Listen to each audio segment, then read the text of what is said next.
लालटेन मुनिको सपना। पूर्वी नेपालको सानो गाउँ भिरको डिलमा उभिएको एउटा थोरै टिन छाएको झुपडी। त्यसमा गङ्गा, उनका आमा र बाबु बस्थे। बाबु खेत जोत्नुहुन्थ्यो, आमाले घरमा भाँडा माझ्थिन्। दिनभर घाम र पसिनामा बित्थ्यो जीवन। तर बेलुकी घर आइपुगेपछि एउटै कुरा सधैँ दोहोरिरहन्थ्यो, छोरी तिमी केही बन्नुपर्छ।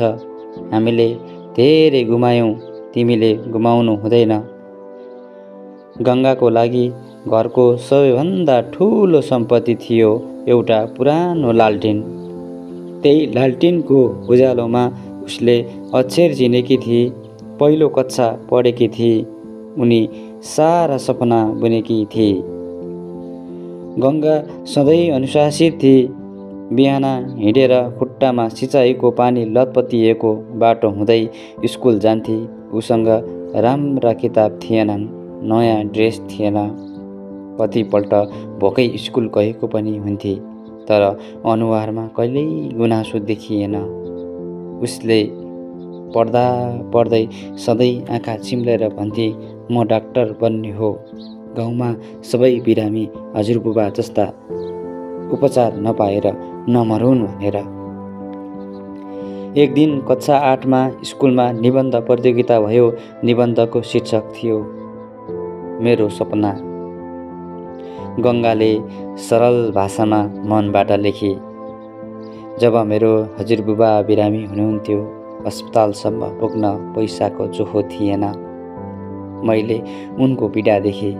म डाक्टर बन्न चाहन्छु ताकि मेरा हजुरबुबा जस्ता अरू हजुरबुबाहरू उपचार बिना मृत्यु नहोस्। त्यो कुरा सुनेर शिक्षकहरू रोए। त्यो निबन्ध जिल्ला कार्यालय पुग्यो अनि काठमाडौँसम्म। केही महिना बितेपछि एउटा विद्यार्थी सहायता संस्थाले गङ्गालाई स्कुलदेखि मेडिकल कलेजसम्मको सम्पूर्ण पढाइको जिम्मा लियो। अब काठमाडौँमा आइपुगेपछि पहिलोपटक गङ्गा उज्यालो बत्ती, ठुलो स्कुल अनि अङ्ग्रेजी पढाउने शिक्षक देखिन्। तर सबै कुरा सजिलो थिएन। उनी गाउँबाट आएकी, अङ्ग्रेजी कमजोर, साथीहरूसँग मेल मिलाउन गाह्रो। सुरुका दिन ऊ कति रात रोए, तर एउटा चिज गुमेन, सपना। राति पढ्दा पढ्दै गङ्गा बेला बेला लालटिन सम्झिन्थे। म उज्यालोमा पढ्न पाएकी छु, अब म कमजोर हुन मिल्दैन। वर्षौंको सङ्घर्षपछि अनन्त त्यो दिन आयो। गङ्गा सेतो कोटमा डाक्टर बनिन्। आँखा रसाएका थिए अनि हृदय गर्वले भरिएको। गङ्गाको पहिलो काम गाउँ फर्किनु र गाउँको परिवर्तन गर्नु। गङ्गाको गाउँ अझै पहिले जस्तै थियो, झुपडी उस्तै थियो, तर मानिसहरूमा उत्साह थिएन, कारण उपचारको अभाव। धेरैले अझैसम्म टाढा जानु पर्थ्यो, सामान्य औषधिको लागि पनि। तर त्यो दिन डाक्टर गङ्गा गाउँ आइन्। सँगै ल्याई एउटा सानो स्वास्थ्य केन्द्र खोल्ने योजना, केही उपकरण, औषधि र केही स्वयंसेवक साथीहरू। गाउँभरि खबर फैलियो, हाम्रो गङ्गा डाक्टर भएर फर्किएकी छ। स्वास्थ्य चौकी उद्घाटनको दिन गङ्गाले आमा बुबालाई अगाडि राखिन्।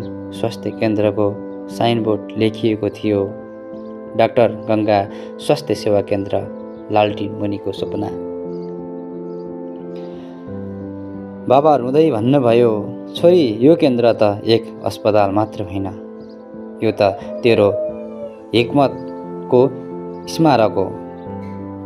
गङ्गा आँखाभरि आँसु पिएर भन्छे, यो केवल मेरो सपना होइन, यो हाम्रो गाउँको आशा हो। यो अन्त्य होइन, यो सुरु हो। गङ्गाको कथा यतिमा सकिँदैन। ऊ अझै गाउँ गाउँ पुग्छे, स्वास्थ्यको सचेतना फैलाउँछे, चेलीहरूको पढाइमा जोड दिन्छन् र हरेक दिन राति सुत्नु अघि झ्यालबाट बाहिर हेर्छिन्। लालटिन नदेखिए पनि त्यो उज्यालो आज सारा गाउँमा फैलिएको हुन्छ। कहिल्यै नअस्ताउने लालटिन बनेकी थिइन् डाक्टर गङ्गा। धन्यवाद।